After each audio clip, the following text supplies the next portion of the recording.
Hey y'all, what's up and welcome back. I just want to say first, thank you for everyone who's subscribed, who watches, who shares, who's actually interested in these videos. I really appreciate you and thank you so much. So today's episode 4, y'all, and also, let me just say this. I do want to apologize for the delay as well.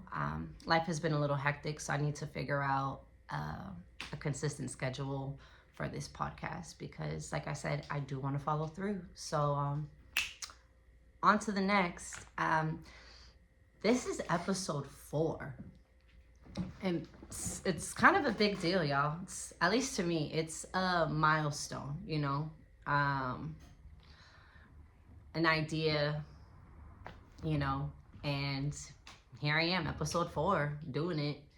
Ooh, ooh. But this week was rough. And it seems like a lot of people are just kind of struggling right now. And today's topic is something I haven't spoken about yet on the podcast, but this is something that everyone experiences and faces in their life. And it's kind of a common denominator that brings everyone together, right? And the topic is grief. So when you look at the definition of grief on Google or probably the dictionary too. I don't know why I just struggled saying probably like that, but we're gonna just keep rolling. Probably the dictionary too, but it says deep sorrow, specifically caused by someone's death. I just want to say this. Yes, grief is caused by death, but it can also just be the loss of something.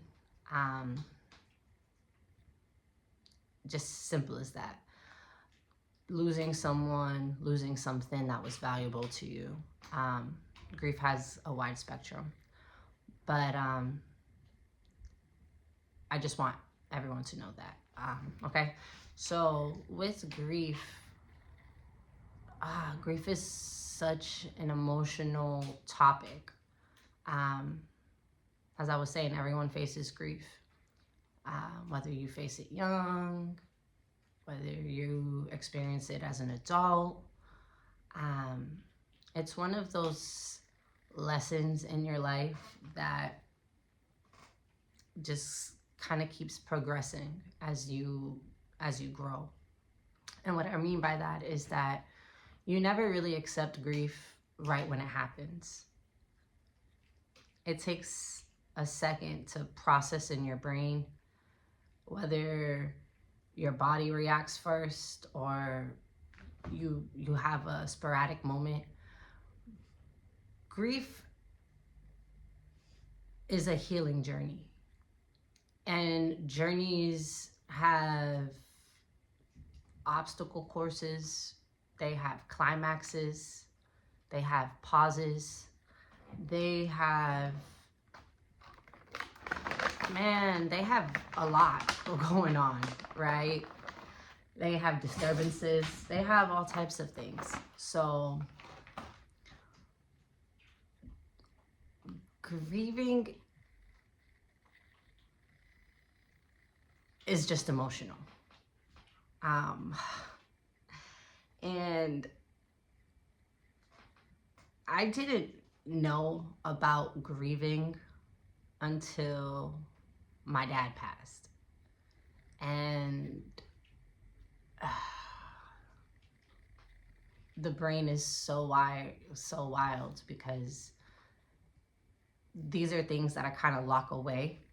So to access them, it's kind of like going through different tabs. And if you can relate, let me know. But yeah, when I lost my dad in 2018, I couldn't respond. Like I was speechless.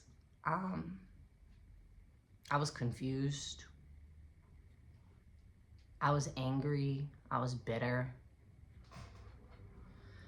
And I felt those emotions for so long that it affected my way of life, honestly. I had a hard time interacting with people, which, if you know me, then you wouldn't have even known. But for me, I kind of felt out of my body for some time because I didn't know how to grieve. And that wasn't something that was really talked about in my family growing up. So when my first loss happened, my first grieving experience, when it was with my dad, I felt overwhelmed. I was overstimulated. I just, honestly, I felt like I hated everything at the moment. And that's part of, I guess that's a part of grieving. And one thing too is that everyone grieves differently. So you should never judge someone the way they grieve. There are ways to be of assistance, and there are ways to be of guidance and of support, but you should never judge because everyone has a different threshold, and that right there is already a sensitive topic. And when someone's already spiraling, or they're grieving and they don't know how to express themselves, they're going to kind of be,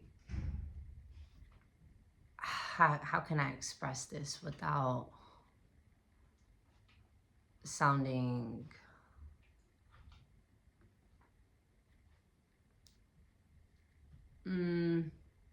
they may have behavioral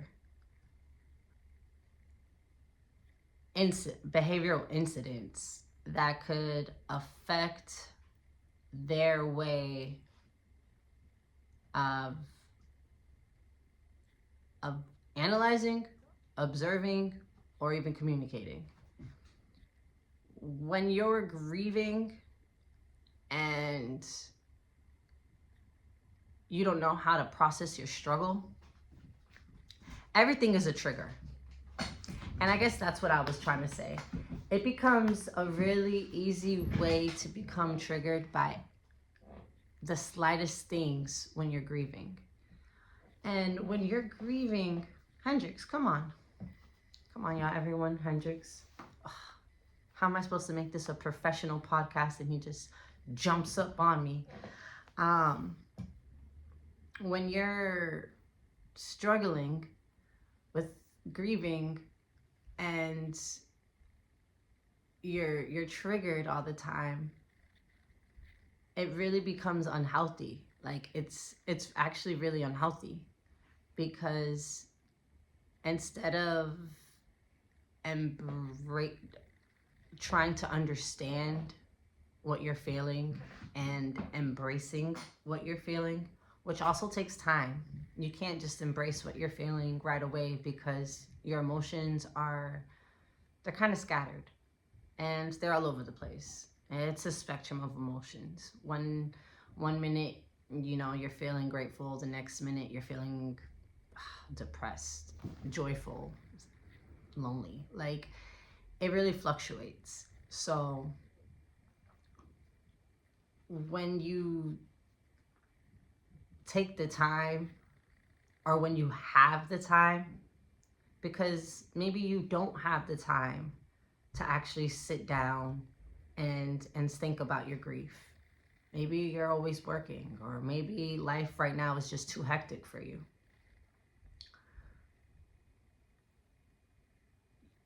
You're gonna have to process that grief sooner than later. Because what happens is, it's kind of like when you shake up a carbonate, like a soda, the carbonation, it just kind of like explodes. That's kind of what happens with your emotions and your feelings. When you're able to understand what you're feeling, and when you're able to embrace what you're feeling, then you can communicate what you're feeling. And grieving is not something, grieving for the most part you have to do alone, you know, but you shouldn't be alone. When you're grieving, you should really have a support system. And let's say you don't have a support system, you don't have anyone, then resources should, you should, there are resources that can kind of guide you to community groups, or just groups that you may be familiar with or that you may have interest in. But no one should grieve alone without support, if that makes sense.